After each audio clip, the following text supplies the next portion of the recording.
जज आहेत ते. आणि त्याच्यामुळे अचानक एक केस आल्यामुळे ते म्हणाले की मी इथे निघालो होतो आणि मग मला तिकडे कोर्टात सोडायला जायला लागलं.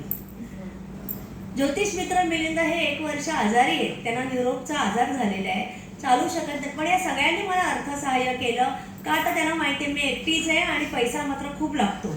मुंबईसारख्या ठिकाणी खर्च करायचा आणि आपलं सगळं लॅविश असतं ना, खाणं पिणं नाश्ता सगळं बेस्ट पाहिजे आपल्याला. त्याच्यामुळे ते बेस्ट करायला अर्थ लागतं. तर हे माझे शिष्य मला माझ्या मागे उभे राहतात, मोठ्या भावाप्रमाणे लहान भावाप्रमाणे. म्हणूनच हे मी छान करू शकते.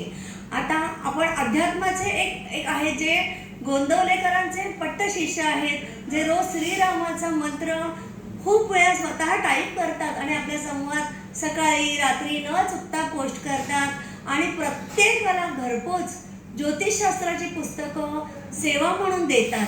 अशा सुहास समुद्रे सरांना मी विनंती करते त्यांनी छानपैकी सुरेख मार्गदर्शन करावं.